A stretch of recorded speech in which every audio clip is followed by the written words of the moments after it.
2 months after the India-Pakistan partition, Kashmir remained independent. What is the Kashmir conflict all about? In 1947, the countries of India and Pakistan came into existence. The partition decided the fate of millions, as various state rulers had to choose which country they would belong to. But the people of Kashmir faced an uncertain future. Maharaja Hari Singh, the Hindu ruler of Muslim-majority Kashmir, managed to keep the region independent for 2 months. He did this by signing a standstill agreement with Pakistan and sending a similar agreement to India, which favored continuing discussions. But that changed in October 1947 when the Maharaja confiscated armaments from Muslims who were formerly conscripted into the British Army. The weapons were distributed to local Hindu village defense forces, and this provoked an uprising supported by the Pashtun tribesmen from Pakistan. The tribesmen were acting without Pakistani approval. The Maharaja sought military assistance from India, but India's Governor-General contended that it would be dangerous to send troops to a neutral state unless Kashmir first offered to accede to it. To suppress the uprising, the Hindu ruler's army, along with the RSS, the Hindu extremist organization, organized the pogrom against Muslims in Jammu.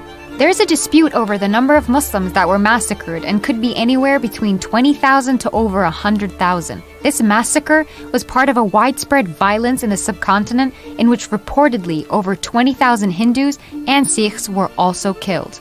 The Hindu ruler signed a temporary arrangement ceding Kashmir to India on October the 26th. Pakistan disputed the Maharaja's accession, claiming that he had no right to sign an agreement with India when a standstill agreement with Pakistan was still in force. On October 27, 1947, Indian troops landed in Kashmir to fight the rebel forces and the Pashtun tribesmen. This led to the First India-Pakistan War. During the war, India's then Prime Minister, Jawaharlal Nehru, promised a referendum.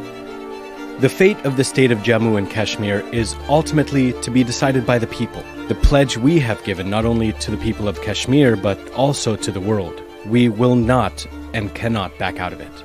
A little over 2 months later, India referred the dispute to the United Nations. A resolution was passed on August 13, 1948, asking both nations to withdraw their forces. Once that happened, a referendum was to be held, allowing the people of Kashmir to decide their political future. But troops were never withdrawn, and the referendum never happened. On January 1st, 1949, a ceasefire was agreed upon, and Kashmir became a disputed territory. The ceasefire line became the de facto border, splitting Kashmir in two. Over the next 70 years, India and Pakistan fought 3 wars over Kashmir, making it the most militarized zone in the world. In Indian-administered Kashmir alone, India maintains around 600,000 troops who have committed human rights violations, like rape, torture, and enforced disappearances, which still continue today.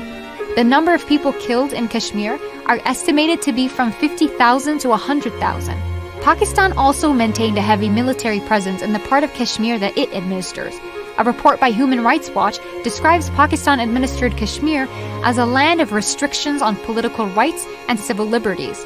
A poll published by think tank Chatham House stated that nearly half of the people living in Indian and Pakistani parts of Kashmir want their disputed state to become an independent country. Will Kashmiris ever get a chance to decide their own fate?